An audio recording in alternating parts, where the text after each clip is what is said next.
보겠습니다. 룻기 1장 1절부터 5절 말씀까지 보겠습니다.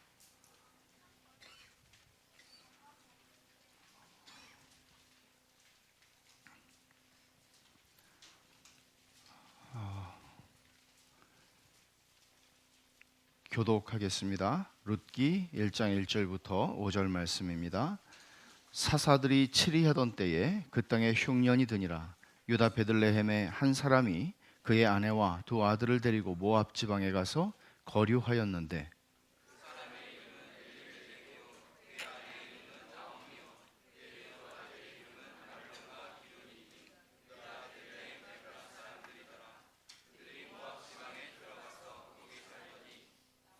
나오미의 남편 엘리멜렉이 죽고 나오미와 그의 두 아들이 남았으며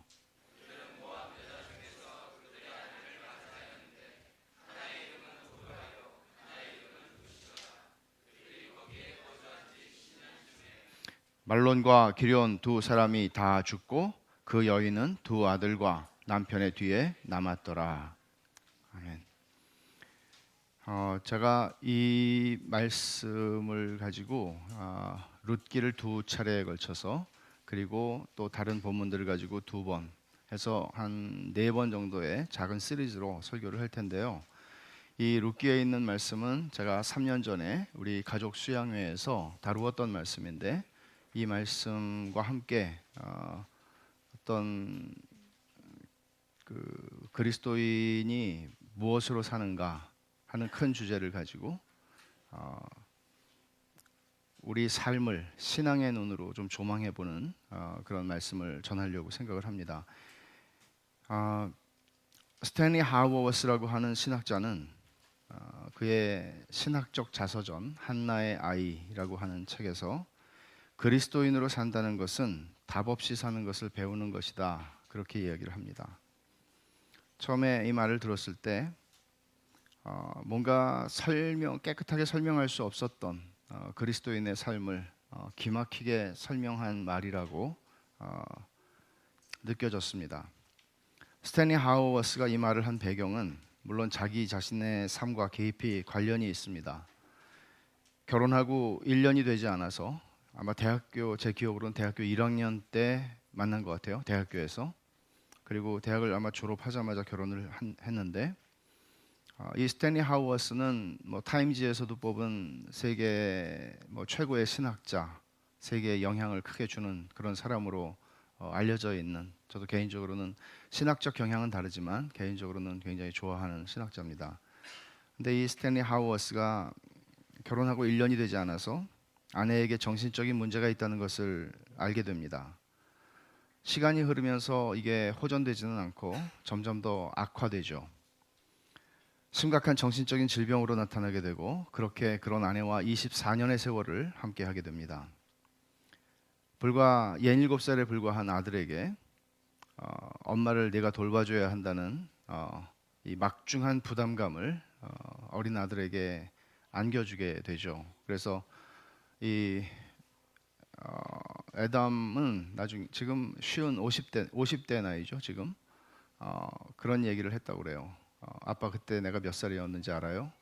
아빠가 엄마를 네가 책임져야 돼, 돌봐줘야 돼 그랬을 때 저 8살이었어요. 그런 얘기를 했다고 합니다. 이렇게 아내라고 하는 짐을 짊어지고 살아가야 했습니다. 24년의 세월. 사람이 이런 상황 속에 처하게 되면 하나님께 질문을 많이 하게 됩니다. 왜 이렇게 됐는지, 내 인생이, 그리고 왜 이렇게 살아가야 하는 건지, 무슨 소망이 있는지, 점점 악화되고 있는데 과연 갑자기 좋아질 수 있는 것인지, 언제까지 이런 고통의 상황에서 살아가야 하는 것인지, 과연 해결책이 있기는 한지, 내 미래는 도대체 어떻게 되는 건지. 사람마다 정도의 차이가 있겠지만 이런 고통을 어느 정도는 안고 살아갑니다. 질문은 있는데 대답이 별로 없는 거죠. 대개의 경우 그 질문들은 질문을 던지면 던질수록 다시 메아리가 돼서 자기 자신에게 돌아옵니다. 대답이 주어지는 경우가 거의 없습니다. 고난이라는 상황이 쉽게 종결되지도 않습니다. 기도하고 잠을 청하지만 아침에 일어나면 여전히 그 문제가 나를 보고 비웃는 것처럼 느껴지기도 합니다. 24년을 함께한 후에 다른 남자와 결혼을 해야 하니 나하고 이혼을 해달라고 억지를 쓰는 아내를, 그런 일들이 반복되어 있었죠. 노틀댐 대학의 교수로 있을 당시에, 노틀댐 대학 캐톨릭 대학이거든요. 근데 신부들이 많죠, 교수들 중에. 근데 어느 신부 집에 가 있는 거죠. 집에 없어요. 그러면 다른 신부 집에 가 있어요. 그리고 나 이 사람하고 결혼해야 된다. 결국에는 24년을 참다가 아내를 놓아보내지 않을 수 없는 막다른, 제가 막다른이라고 설명할 때는 사실은 원고에는 물음표를 쳤습니다. 더 견딜 수도 있었겠죠. 그전에도 견뎠으니까. 근데 막다른 선택에 직면해서 스탠리 하우어스는 아내를 놓아주고 자유를 얻습니다. 자유에도 제가 물음표를 쳤습니다. 그 책을 읽어보면 그 대목이 정말 묘하고도 놀라워요. 그 표현이. 자유를 얻었다는 것도 그렇고, 여튼 그는 더 긴 시간을 나중에 다시 결혼을 해서 24년 이상의 긴 시간을 지금 살고 있습니다. 아주 행복하게 살고 있는 것 같습니다. 제가 이 하우어스라고 하는 신학자의 삶의 해피엔딩, 아직 돌아가신 건 아니니까 해피엔딩이라고 하기는 그렇지만, 이런 것을 소개한 것은 결국에는 다 잘 되었다, 그런 얘기를 하려는 것은 물론 아닙니다. 참고 인내하면 잘 됩니다. 그러니까 견디세요, 인내하세요, 그런 얘기하는 건 아닙니다. 갑작스럽게 제가 이 본문을 설교해야 되겠다고 느꼈고, 그것은 이 본문하고 상관없이 다른 것들을 생각하다가 하여간 이렇게 연결이 돼서 4번의 미니 시리즈를 요한계시록 강해를 하는 중에 좀 급하게 해야 되겠다고 느꼈습니다.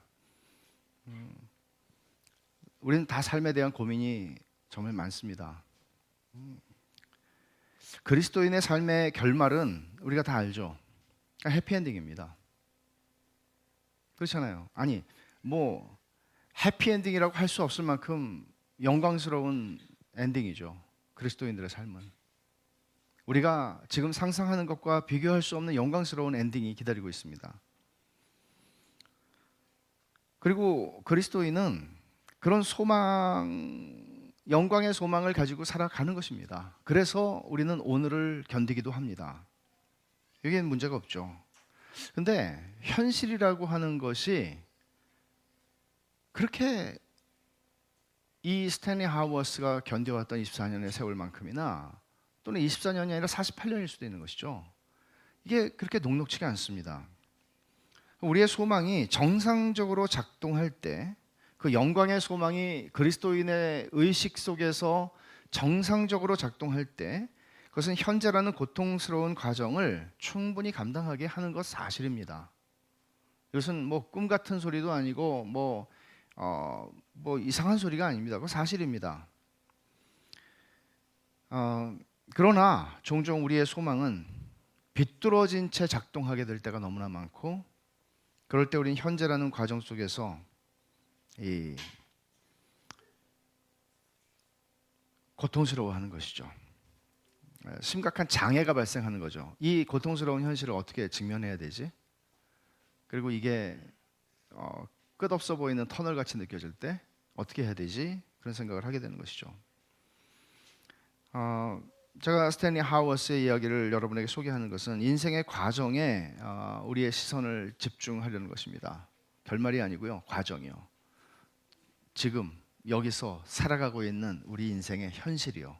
그 인생의 현실이라는 것은 초등학생도, 고등학생도, 중학생도, 장년도, 연세가 든 어르신들에게도 다 있습니다. 그 현실이라는 것은. 그 과정, 이 삶의 과정, 현실이라는 과정은 답 없이 사는 것이다, 이런 이야기죠. 욥의 경우를 한번 생각해 보십시오. 욥의 고난에 대해서 사람들이 말하지만 어디에 초점을 맞추는가 하면, 일반적으로 사람들은 욥기의 마지막 42장 12절에 여호와께서 욥의 말년에 욥에게 처음보다 더 복을 주시니, 여기에 초점을 맞추는 경향이 있습니다. 우리 일반적으로 결국은 잘 됐잖아. 근데 결국은 잘 됐어요. 근데 그 결국이 오기까지의 수많은 세월들, 요셉의 이야기를 생각해 보십시오. 요셉 결국 잘 됐죠. 다니엘 결국 잘 됐죠. 근데 그 긴 형들한테 팔려서 노예로 살아가며 강간 미수범이 되어서 감옥에 들어가며 세상에 인생이 꼬여도 이렇게 꼬일 수가 있나요? 이런 일들이 일어난다는 것이거든요. 인생에서. 그러니까 드라마에서 보고 소설에서 보고 무슨 만화에서 보는 것이 아니라 그런 일들이 우리 인생에서도 일어날 수 있다는 것이죠. 꿈 같은 소리가 아니라 현실이라는 거예요, 그게. 오늘 우리가 읽게 된 나오미의 이야기도 마찬가지입니다. 나오미가 모압으로 이민 가서 삽니다. 가족들하고.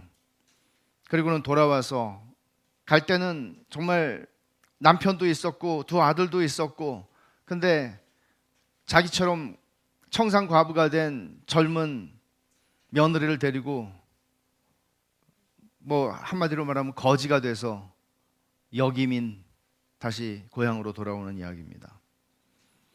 근데 우리는 그런 것들이 아니라 룻기 4장 13절 이후에 결국은 나오미가 손자를 얻게 되는 이야기에 초점을 맞추게 되고, 우리의 모든 간증이 일반적으로 그렇습니다. 내가 이렇게 고생했습니다. 근데 열심히 기도했더니 하나님께서 이렇게 좋은 날을 주셨습니다. 내가 이렇게 힘든 세월을 보냈습니다. 근데 하나님은 여전히 나를 생각하셔서 나에게 이런 걸 주셨습니다. 우리는 결론에 주목하는 경향이 굉장히 많습니다. 그렇게 생각하는데 익숙합니다.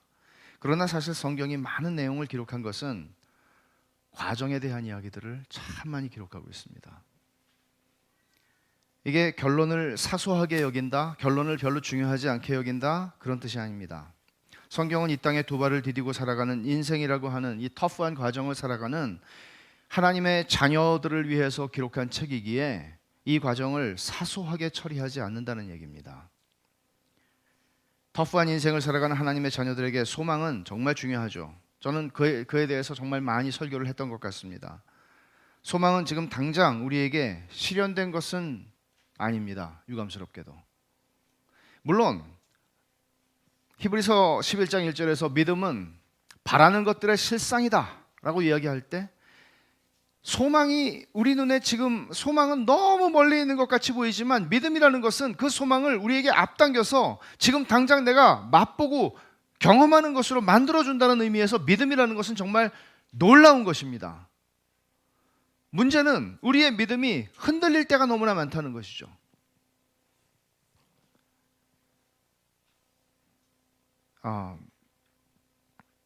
성경이 과정으로서의 삶에 굉장히 많은 관심을 가지고 있다는 것은 저에게는 큰 위로입니다. 만일 우리의 삶이 걱정거리 없고 근심거리 없고 염려할 수 있는 것이 하나도 없다면 이게 무슨 위로가 되겠습니까? 그냥 좋은 게 좋은 거죠. 고난을 말할 때 성경에서 대표 선수로 국가대표죠. 그게 누굽니까? 욥 아니에요? 욥의 이야기도 그렇고 룻기 이야기도 그렇고 보면 그 과정에 관심을 가지고 있다는 것이죠. 성경 전체를 창세기부터 요한계시록까지를 전체를 하나의 이야기로 볼 때에도 마찬가지입니다. 해피엔딩입니다. 요한계시록 5장 이후에서는 우리는 기가 막힌 역사들을 봅니다.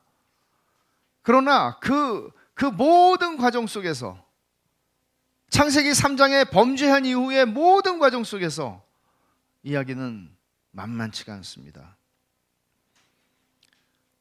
적어도 창세기 3장에서 범죄하고 요한계시록 5장의 영광의 보좌의 환상을 보기까지는 그 모든 이야기는, 거기에는 십자가가 존재하고 날마다 자기를 부인해야 하는 싸움이 없는 날이 단 하루도 없으며, 이 세상의 주관자들 사탄과 싸우는 영적 전투가 벌어지지 않는 날은 내 인생에 단 한순간도 없고, 매일매일 정과 욕심을 십자가에 못 박는 싸움도 해야 하는 현실의 과정들이라는 것입니다.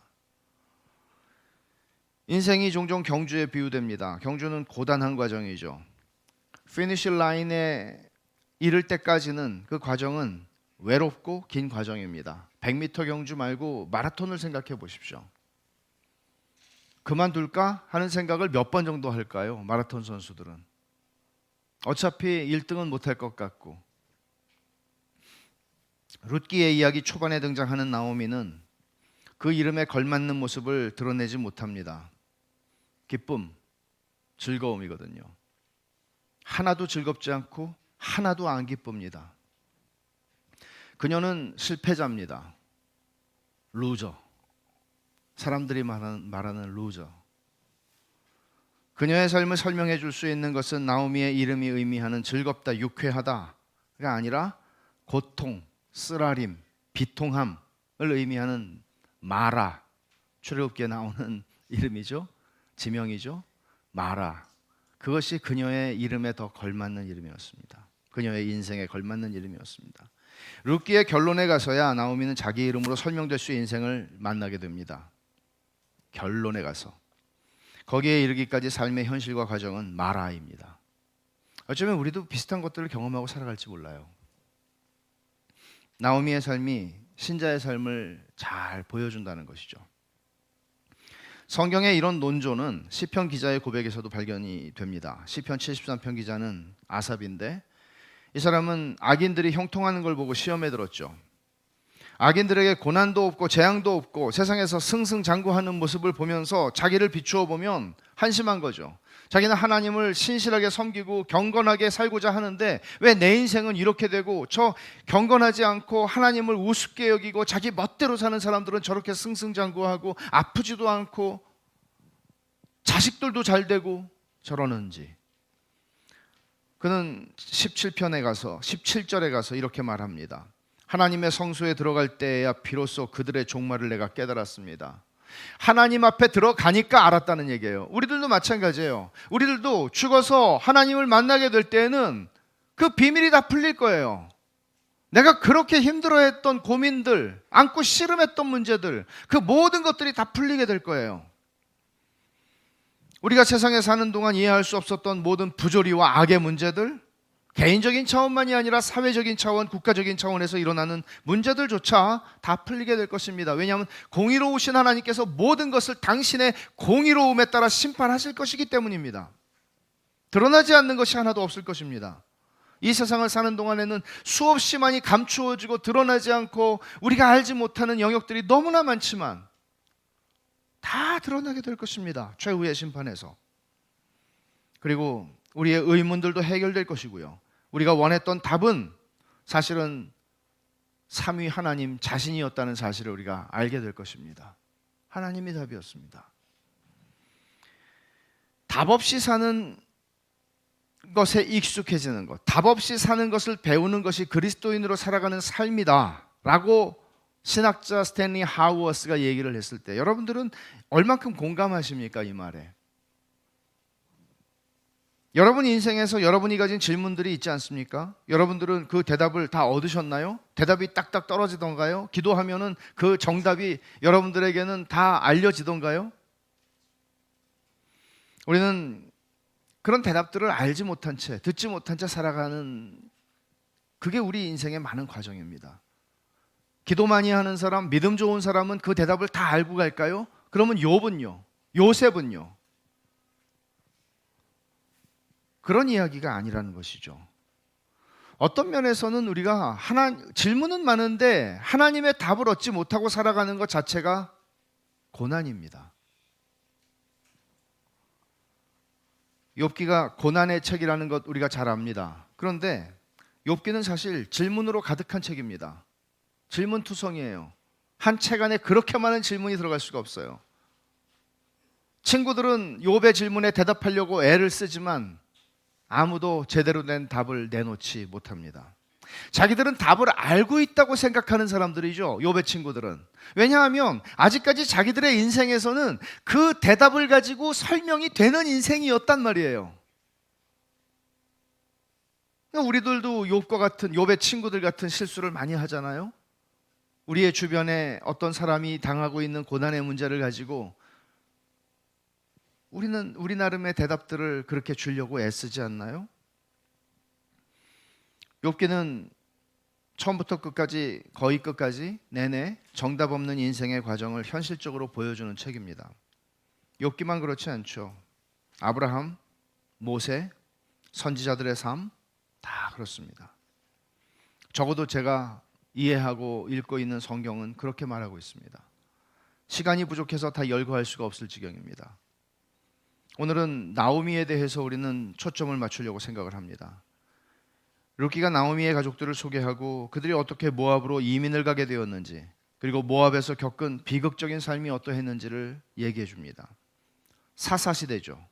룻기의 이야기의 배경은 사사시대입니다. 영적으로 이스라엘 역사에서 대단히 어두웠던 시대였습니다. 다 하나님의 뜻이 아니라 지 마음대로 살던 때였습니다. 자기 좋은 대로. 신앙생활을 안 하는 게 아닙니다. 신앙생활을 해요. 다 주일 아침이면 예배당에 나와요. 근데 사는 거는 다 자기 마음대로 살아요.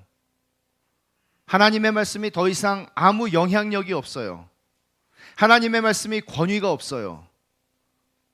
주일 아침에 예배당에 나오는 것 말고는 내가 그리스도인이라는 것을 증명할 수 있는 것은 단 한 군데서도 찾을 수가 없어요. 자기 마음대로 사는 세상이었습니다.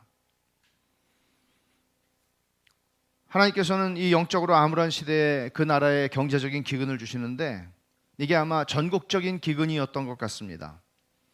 나오미의 남편 아비멜렉이라고 하는 사람이 1절에서 소개가 되죠.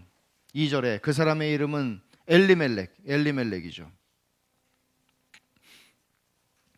베들레헴을 떠나서 모압으로 가기로 결심을 합니다. 요단강 건너 모압 북부 지방에 가면 먹고 살 수 있을 거라고, 그러니까 말하자면 다 리서치를 한 거죠. 지금 이런 상태에서 여기에 가족들을 데리고 머물 것인가, 아니면 내가 어떻게 가족들을 잘 부양하고 책임 있게 가장으로서의 역할을 할 것인가 하는 생각들을 엘리멜렉은 했습니다. 그는 판단력이 빠르고 가장으로서의 책임을 잘 감당하는 사람처럼 보입니다. 무능한 사람이 아니었다는 얘기입니다. 이런 사람 만나면 평생 고생하지 않겠다 생각할 만한 그런 남자입니다.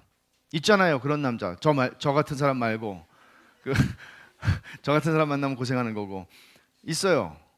정말로. 그 사람이 엘리멜렉이에요. 나오미 결혼 잘했습니다. 훌륭한 신랑감 얻은 거죠. 또 엘리멜렉의 이름은 그 부모의 경건함을 어느 정도 보여줍니다. 내 하나님이 왕이다, 그런 뜻이거든요.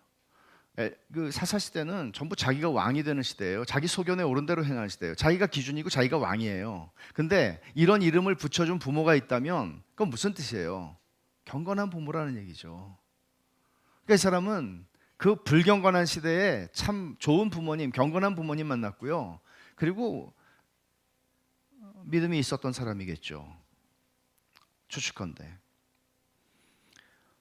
그러니까 여호수아가 아무리 너희가 어떻게 하든 나와 내 가족은 하나님을 섬기겠다라고 말했던 것 같은 그런 신앙이 있었던 집안의 사람이라는 것입니다.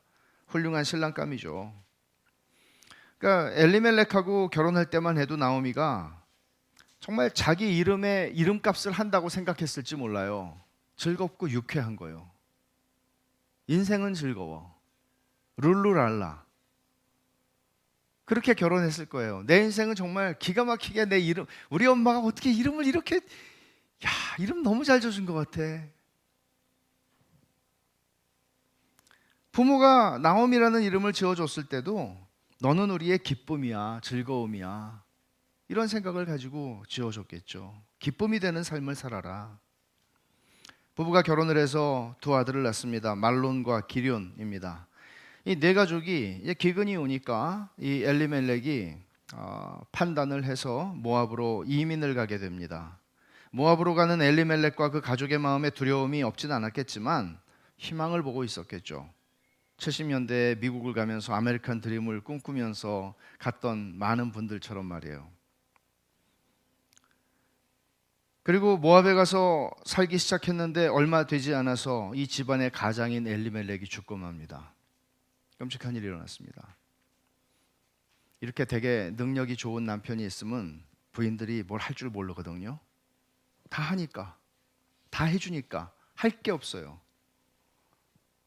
그것도 자기 나라도 아니고 외국에서. 그래도 어찌어찌해서 두 아들 말론과 기럨을 바라보고 나오미는 정말 끈질기게 인생을 살아가면서 두 아들을 잘 길러서 장성하여 모압 여인들과 만나서 결혼을 시킬 정도로 이제 시간이 흐릅니다. 여기까지도 그런대로 괜찮았습니다. 진짜 불행한 일은 결혼한 지 얼마 되지 않은 두 아들이 하나도 아니고 둘이 다 죽은 겁니다. 사고가 있었을까요? 모르겠지만 두 아들이 다 죽었습니다. 이게 모압으로 이주한 지 10년쯤 됐을 때 일어난 일입니다. 이민 생활 10년쯤 되면서 이 나오미라는 여인은 남편을 잃었고 두 아들을 잃었고 이제는 그 당시 고대 근동의 관습으로 볼 때 말론과 기럨이 죽었다 해도 그리고 나중에 나오미가 고향으로 돌아오겠다는 결심을 했을 때 며느리들의 나이는 20살에 불과했을 것입니다.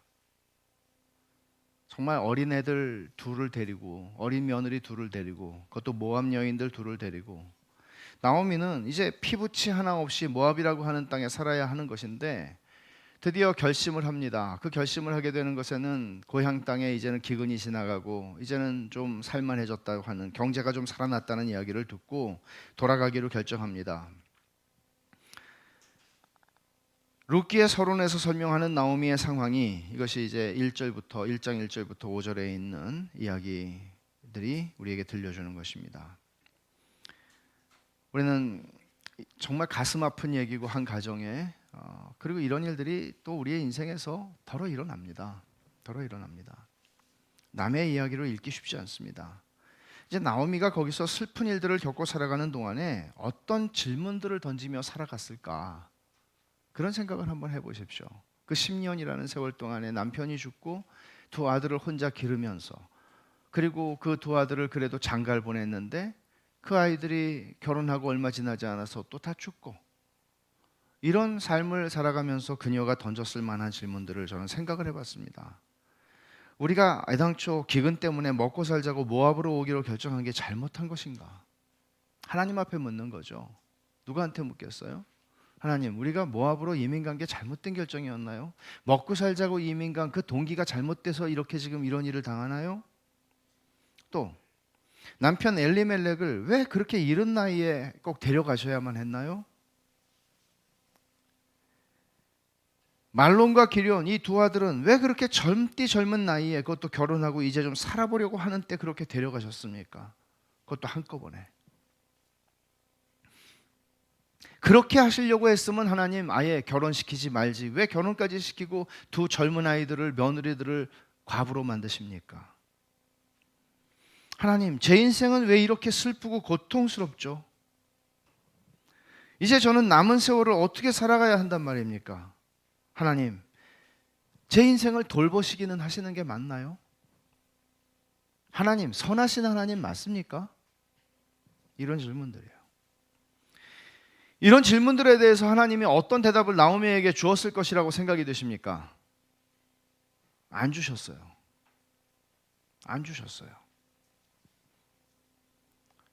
우리 삶도 마찬가지입니다. 우리는 고통이라는 현실에서 이런 질문들을 던져보지만 어느 것 하나에 대해서도 하나님께서 주시는 정확한 대답을 알기가 어렵습니다. 정답 없이 살아가는 삶이죠. 결국 이 답 없는 삶에서 나오미는 고향으로 돌아가기로 결심하게 되고 하나님께서 자기 백성을 돌보셨다. 그래서 양식을 주셨다 하는 소식을 듣고요. 그래서 여기서 거지 같은 삶을 사나 고향으로 가서 거지 같은 삶을 사나 고향으로 돌아가서 사는 게 낫겠다 생각을 하는 것이 그런 생각을 했겠죠.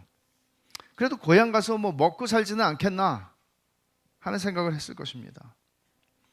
그래서 이 어린 며느리들이 함께 가서 무슨 고생인가 하는 생각도 하게 되었던 모양입니다. 그래서 그녀가 8절과 9절에서 이렇게 말합니다. 나오미가 두 며느리에게 이르되 너희는 각기 너희 어머니의 집으로 돌아가라. 너희가 죽은 자들과 나를 선대한 것 같이 여호와께서 너희를 선대하시기를 원하며 여호와께서 너희에게 허락하사 각기 남편의 집에서 위로를 받게 하시기를 원하노라 하고 그들에게 입맞춤에 그들이 소리를 높여 울며. 나오미는 무슨 이 아이들이 죄가 있나? 내가 혼자 돌아가야지 생각합니다. 그런데 이제 나오미에게 며느리들이 10절에 말하죠. 아니니이다. 우리는 어머니와 함께 어머니의 백성에게로 돌아가겠나이다 하는지라. 이런 이야기들을 하는 걸 보면 정말 갓수물이 넘은 이 과부가 된 며느리들이 자기의 시어머니, 그 역시 과부인 시어머니에게 이런 말을 하는 거 정말 아름답고 참 눈물겨운 이야기입니다. 근데 어머니가 간곡하게 또 부탁을 하죠. 그러자 큰 며느리 오르바는 시어머니에게 입 맞추고 모압으로 돌아가게 되고, 하지만 룻이라고 하는 이 젊은 며느리, 둘째 며느리는 시어머니의 고집을 이깁니다. 16절과 17절을 한번 보죠. 룻이 이르되 내게 어머니를 떠나며 어머니를 따르지 말고 돌아가라 강권하지 마옵소서. 어머니께서 가시는 곳에 나도 가고 어머니께서 머무시는 곳에서 나도 머물겠나이다. 어머니의 백성이 나의 백성이 되고 어머니의 하나님이 나의 하나님이 되시리니 어머니께서 죽으시는 곳에서 나도 죽어 거기 묻힐 것이라. 만일 내가 죽는 일 외에 어머니를 떠나면 여호와께서 내게 벌을 내리시고 더 내리시기를 원하나이다 하는지라. 룻이 하나님을 아는 신앙과 경건의 영향 아래 이미 들어와 있다는 것을 감지하게 하는 말씀입니다. 그런 고백입니다. 이들이 베들레헴에 돌아오자 온 성읍이 반응을 하는데, 반응은 이런 반응입니다. 이가 나오미냐? 너무 변한 거죠. 그 즐겁고 유쾌한 얼굴, 행복한 얼굴, 그 나오미가 아무리 세월이 흘러도 그렇지, 그녀가 겪어온 고통스러운 그 시간들이 그녀의 입가에 있는 미소를 사라지게 했을 것이고, 그녀의 마음에, 그녀의 얼굴에 그 지나온 흔적들을 역력히 드러냈을 것입니다. 패자의 모습을 그대로 보여주는 것이 나오미의 얼굴이었을 것입니다. 그래서 나오미가 대답합니다. 20절과 21절을 보면 나오미가 그들에게 이가 나오미냐 하니까 나오미가 대답하는 거예요. 그들에게 이르되 나를 나오미라 부르지 말고 나를 마라라 부르라. 이는 전능자가 나를 심히 괴롭게 하셨음이니라. 내가 풍족하게 나갔더니 여호와께서 내게 비어 돌아오게 하셨느니라. 여호와께서 나를 징벌하셨고 전능자가 나를 괴롭게 하셨거늘 너희가 어찌 나를 나오미라 부르느냐. 내 이름하고 난 다른 인생을 살았습니다. 내 인생은 마라입니다. 이렇게 지금 얘기하는 거죠. 나오미의 이 말이 룻기에서 굉장히 중요한 내용이에요. 나오미가 아니라 마라다. 내 살아온 인생은 즐거움과 기쁨이 아니다. 슬픔과 고통을 의미하는, 비통함을 의미하는 마라다. 그런 얘기를 하는 거죠. 풍족하게 나갔다가 비어서 돌아오게 되었다. 그래도 이민은 아무나 가는 게 아니었죠. 모압에 갈 때 이민 갈 만한 사람들은 그래도 이민 갈 만한 조건이 돼야 가는 거란 말이에요. 사람들의 부러움을 사며 결혼을 했고 사람들의 부러움을 사며 이민을 갔어요. 근데 돌아온 그 모습은 슬프디 슬픈 한 외로운 패자인 늙은 여자로 돌아오게 된 겁니다. 근데 이 나오미의 고백 속에는 하나님의 주권과 섭리에 대한, 그것이 부정적이든 긍정적이든 하나님의 주권과 섭리에 대한 고백이 서려 있어요.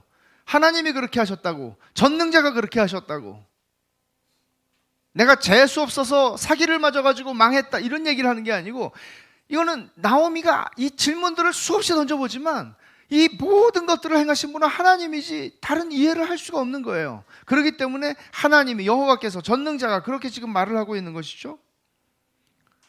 2장과 3장의 내용은 베들레헴에 돌아온 두 가부, 시어머니와 며느리 나오미와 룻의 삶이 이삭 줍기를 하는 빈민의 삶을 사는 것을 보여줍니다. 그리고 이후에 보아스를 만나는 이야기로 전개되죠. 돌아왔지만 여전히 남의 밭에 가서 버려진 것들을 주워다가 먹는 가난한 삶을 사는 거예요. 여기에 이 현실의 삶, 과정에 룻기는 계속 초점을 맞추고 있는 것입니다. 이것이 우리가 룻기에서 보는 나오미의 인생 역정입니다. 그녀의 삶은 답 없이 사는 것을 배우는 삶이었습니다. 아니 뭐 배운다고까지 말할 것도 없죠. 뭘 배우겠어요. 그냥 사는 거죠. 답 없이 그냥 사는 거예요. 오늘 이 말씀을 정리하면 나오미라는 결론이 아니라 마라라는 과정에서 이야기를 우리는 잠시 접어야 합니다. 다음 주에 계속 할 거니까요. 근데 이 말씀 안에 중요한 영적인 교훈이 있습니다. 이 영적인 교훈을 생각하기 전에 우리가 견지해야 하는 질문, 중요한 질문이 있습니다. 그 질문을 여러분하고 솔직하게 다루어 보고 싶었기 때문에 이 말씀을 여러분들과 나누는 것인데, 질문은 이것입니다. 답 없이 사는 삶에서 하나님을 믿는다는 것은 무엇인가? 믿음이라는 것은 도대체 무슨 일을 하는가? 답 없는 인생을 살면서 내가 그래요. 예수 안 믿는 사람들이라고 뭐 답이 있는 건 아니겠죠. 답이 없는 인생을 살면서 도대체 믿음이라는 건 어떻게 일하는가? 믿음이라는 것은 내 삶에서 답 없는 삶을 사는 내 인생에, 나오미의 삶에, 루스의 삶에 어떻게 일하는가? 어떤 차이를 가져오는가? 믿음이 있고 믿음이 없는 것은 어떤 차이를 가져오는가? 믿음이 어떤 의미를 가지는가? 이 질문을 여러분 가지는 것은 굉장히 중요합니다. 신앙생활을 할 때. 딱 떨어지는 답이 나온다는 얘기는 아닙니다. 이 질문을 가지고 살아가는 것이 중요하다는 얘기입니다. 왜냐하면 이 질문을 가지고 있으면 하나님은 대답을 하시기 때문입니다. 제일 가르치기 어려운 사람이 뭐예요? 질문이 없는 사람이에요. 질문이 없어요. 여러분, 인생을 살면서 인생처럼 수수께끼 같고 인생처럼 답 없는 이런 인생을 살아가면서 질문을 던지지 않을 수 있는 길이 있습니까? 정직하다면? 질문을 던지지 않을 수가 없죠. 왜 이런 일이 일어날까, 내 인생에? 왜 나는 이런 인생으로 하나님이 나를 데려가시나? 하나님의 뜻은 도대체 어디에 있는 것인가? 내가 이런 것에서 믿음을 가지고 반응한다는 것은 어떤 것인가? 어떻게 하는 것인가?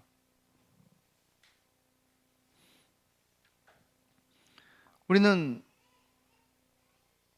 질문을 가지고 하나님께서 언젠가 대답하실 것이라는 소망을 가지고 살아가는 것입니다.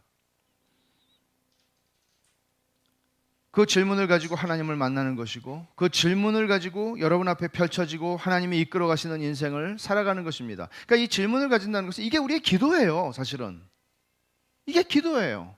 기도는 그렇게 하나님 이걸 주세요, 저걸 주세요, 내가 이게 필요합니다 하는 것만이 아니라, 기도는 정말 우리 인생에서 누구에게도 물어볼 수 없는, 어떤 목사도 어떤 선생님도 어떤 사람도 대답해 줄 수 없는 그걸 하나님에게 가지고 나가는 거예요. 그래서 하나님께서는 이 답 없는 인생 속에서 하나님을 향해서 닫혀진 우리의 입을 열어내시는 하나님이에요. 하나님, 이게 뭡니까? 우리의 입을 열어서 하나님께 말하게 하시는 거예요. 질문하게 하시는 거예요. 이게 기도예요. 제가 답 없는 삶에서 믿음이란 과연 무엇인가? 이 질문을 가지고 소극적인 면에서 그리고 적극적인 면에서 두 가지 적용점을 가지고 이제 말씀을 맺으려고 하는데, 소극적 차원의 교훈이 있습니다. 그것은 이런 삶을 산다고 해서 뭔가 문제가 있는 거 아니라는 것입니다. 굉장히 중요한 얘기입니다. 나오미 같은 찌그러진 인생, 나오미 같이 망한 인생, 사람들이 그렇게 보죠. 그런 삶을 산다고 해서 문제가 있는 거 아니라는 얘기입니다. 왜 이 소극적 차원의 적용이 중요한가 하면, 우리는 뭔가가 잘못되고 내 인생이 뭔가 풀리지 않고, 또는 사람들이 볼 때 내 인생을 좀 저 사람은 왜 저렇게 고생하지? 그런 생각을 할 것처럼 보이는 삶의 자리가 주어지게 되면 우리는 뭔가 문제가 있다는 생각을 하기가 쉬워요. 수치감을 느낀다고요. 저 사람 예수 잘 믿는 것 같이 하더니 사실은 하나님 앞에서 매 맞는 걸 보니 뭔가 문제 있는 사람이야, 이렇게 본다고요. 그렇게 보는 건 굉장히 나쁜 것입니다, 여러분. 그렇게 보는 분들에게는 이렇게 말을 해주고 싶은 생각도 들지만, 또 그렇게까지 하기는 그렇고, 너나 잘하세요 뭐 이렇게 하고 싶은 마음이 있지만 그렇지 않아요. 이게 물론 성경이 말씀하는 징계라고 하는 게 있어요. 하나님은 범죄한 것을 징계하셔서 우리를 교정하십니다. 우리가 우리 죄를 찾아야 하고 그것을 찾아서 회개하는 것은 우리의 회복에 있어서 굉장히 중요한 요소입니다. 그러나 성경이 그렇게 1차원적으로 우리의 모든 문제를 설명하고 있지 않다는 것입니다. 우리는 물론 이 면도 생각해야 합니다. 내가 하나님께 잘못한 것이 있나를 찾아야 합니다. 생각해야 합니다. 그러나 그것이 유일한 답을 얻는 식이 아니라는 얘기입니다. 하나님의 주권과 섭리 안에서 하나님께서는 당신의 자녀들을 사랑하시고 그 사랑으로 인해서 때로는 당신의 자녀들에게 고난을 허락하시기도 하십니다. 칼빈은 이렇게 말하죠. 기독교 강요에서 우리가 배웠던 것인데 잘 한번 들어보십시오. 신자의 일평생은 계속해서 이런 싸움 속에 던져지게 된다. 이런 싸움은 무엇인가 하면 하나님께서 나를 적대하시는 것처럼 느껴지는 싸움 속에 던져진다. 그렇게 하나님께서는 우리를 깨우시지 않는다면, 그렇게 하나님께서 우리를 깨우시지 않는다면 우리는 바로 나태함에 빠질 수밖에 없기 때문에 하나님은 종종 시련으로 우리를 일깨우신다. 칼빈의 이 말은 마라와 같은 인생을 겪고 살아가는 신자들에게 얼마나 위로가 되는 말씀인지 모릅니다. 여러분의 삶에서 지금 여러분을 고통스럽게 하고 있는 문제, 답이 없는 질문투성이의 문제들, 그 삶, 마라의 문제, 이것은 여러분 자신이 문제가 있기 때문이라고 하는 식으로만 받아들이는 것은 좋지 않을 수가 있습니다. 본문에서 이렇게 말할 수 있는 근거는, 본문에서 이 룻기에서 이렇게 말할 수 있는 근거는 본문 어디에서도 엘리멜렉의 죽음이나 말론과 기럐의 죽음의 원인이 어떤 죄악 때문이라고 성경은 밝히지 않습니다. 엘리멜렉이 이민 가서 하나님이 기뻐하지 않는 짓을 벌이다가 죽었다. 말론과 기럐이 나답과 아비후처럼 그렇게 하나님의 뜻을 따라 살지 않고 하나님의 말씀을 경시하고 살다가 죽었다. 그렇게 말하지 않습니다. 심지어 엘리멜렉의 가족이 하나님이 주신 기업을 떠나 모압으로 간 것에 대해서조차도 잘잘못을 명시적으로 말하지 않습니다. 어떤 성경 해석하는 분들은 아니 기근이 있다고 이스라엘을 떠나 가나안을 떠나 하나님이 주신 땅을 떠나 이렇게 얘기하는데 성경에서는 그렇게 이야기할 수 있는 근거가 하나도 없습니다. 본문에서는. 오히려 엘리멜렉의 가족이 그 암울했던 사사시대에 그래도 경건을 유지하고 살던 가족이었다는 것을 내내 보여줍니다. 우리의 고통스러운 현실의 삶이 우리에게 문제가 있다는 것을 말하지 않는다는 것, 제가 이 말을 하는 이유가 있습니다. 우리에게는 누구나 칼빈이 말한 것처럼 마라의 현실이 다 있습니다. 정도의 차이는 있겠죠. 이게 없는 사람이 없습니다. 단 한 사람도. 그런데 우리가 잘못 이해한 기독교는 이런 현실을 마치 내가 문제가 있는 증거라는 식으로 받아들이게 되는데, 봐, 당신은 삶이 마라잖아. 당신 문제 있는 거야. 문제 없다는 얘기가 아닙니다. 다 우리 문제가 있는 사람입니다. 그러나 우리가 지금 마라의 현실을 겪고 있는 것과 내가 어떤 문제를 가지고 있기 때문에 그 문제에 대한 하나님의 벌로 하나님이 나를 치시기 위하여 주시는 그런 1차원적인 이해를 우리는 좀 더 성경이 가르치는 가르침의 풍성함을 따라 넘어가야 합니다. 문제는 문제지 이렇게 보는 논리를 넘어가라는 말입니다. 그래서 사람들은 보통 이런 식의 개념을 가지고 있게 되면, 여기에 묶이게 되면 어떻게 하겠어요? 마라의 현실을 다 숨기고 삽니다. 그렇잖아요? 여러분, 코이노니아 우리가 나눌 때, 교제를 할 때 그렇게 일주일에 한 번 한 시간, 좀 길면 1시간 반 만나는데 그렇게 내 깊은 마라의 현실을, 이게 마라의 현실이 3분 얘기해가지고 되겠어요? 이걸 누가 그렇게 꺼내겠어요? 꺼내고 싶겠어요, 누가? 꺼내면 또 너만 힘들어? 나도 힘들어. 이렇게 할 수도 있고. 근데 저는 그러다 보니까 잘 되는 이야기들, 뭐 괜찮은 이야기들, 부담 없는 이야기들을 우리는 많이 나눈다는 거죠. 교회가 이런 경향으로 가득해지게 되면 교회는 복음 안에서 하나가 되지 못합니다. 성경에 이런 이야기들을 쓰고 있는 이유가 있다고요. 우리들의 이야기라는 거예요. 부끄럽고 문제 있고 그런 거 아니라는 얘기예요. 이렇게 교회가 이런, 말하자면 자랑거리들이죠. 자랑거리들이야 세상에 어디 가도 다 자랑밖에 안 하는 세상입니다. 근데 교회에서도 보면은, 들어와서 보면 소그룹에서, 코이노니아 그룹에서 서로 자랑거리만 얘기한다면 뭐하러 여기 옵니까? 집에서 테레비 보지. 테레비가 더 현실적인데, 드라마가.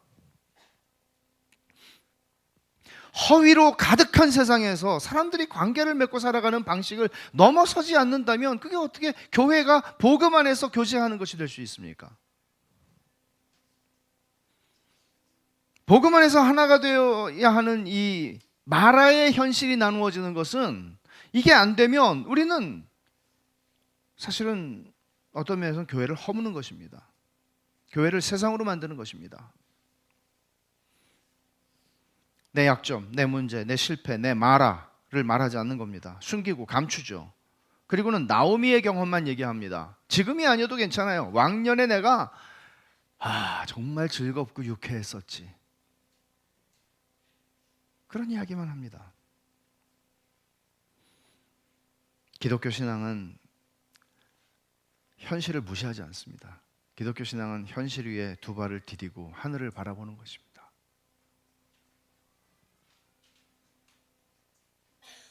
기독교 신앙은 철저하게 현실에 기반하고 믿음으로 살아가는 것입니다. 우리는 그 질문을 던져야 한다는 것이죠. 두 발을 현실에 디디고 믿음으로 산다는 게 도대체 뭐야? 지금 내 마라 같은 현실에서. 이렇게 제가 질문을 여러분들에게 드리는 것은 질문에 대한 정답은 있기 때문이죠. 결론은 있기 때문이죠. 복음은 그 모든 것들을 설명합니다. 해결합니다. 그러나 지금 당장 내 현실을 당장 바꾸지는 않을 수 있습니다.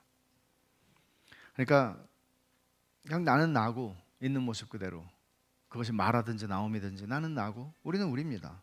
있는 모습 그대로 우리는 우리를 드러내고 용납하고 사랑하고 살아가는 겁니다. 이게 마라의 현실에서 살아가는 법입니다. 답 없이 살아가는 것이라는 말의 의미는 이런 겁니다.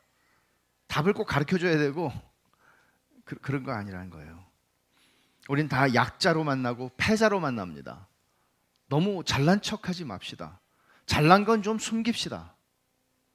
딴 사람 힘드니까.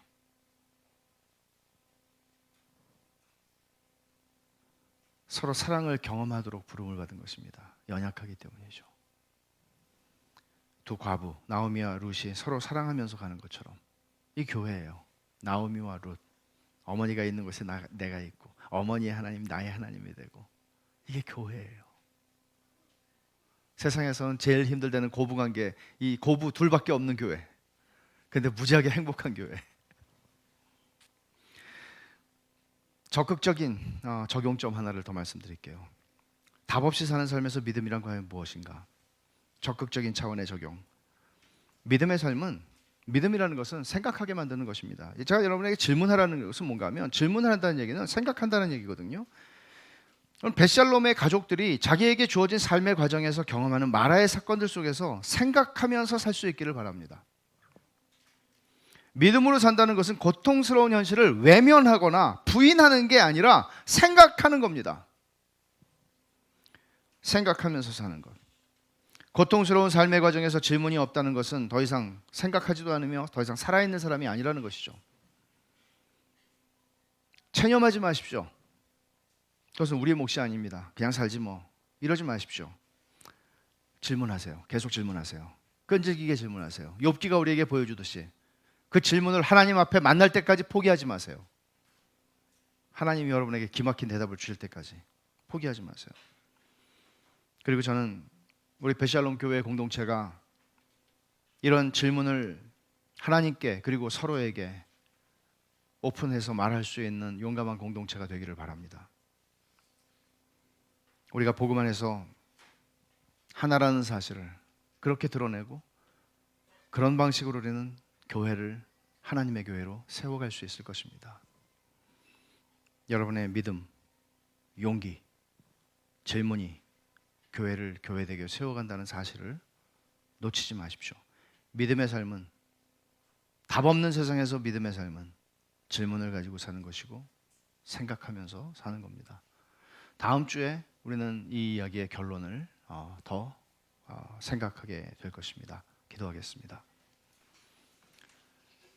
하나님 아버지, 감사합니다. 나오미의 이야기가 저희들의 삶을 많이 보여주고 또 드러내는 것을 인하여 감사합니다. 하나님 아버지, 그럼에도 우리에게는 소망이 있고 그럼에도 불구하고 우리에게는 이미 답을 가진 사람들이고, 그러나 이 현실 속에서 어떻게 그 믿음으로 살아가는 것인지를 저에게 더 가르쳐 주셔서 마라를 나오미로 바꾸실 뿐만 아니라 마라의 삶 속에서도 하나님의 은혜를 누리고 사는 것이 무엇인지 가르쳐 주시옵소서. 예수님의 이름으로 기도하옵나이다. 아멘.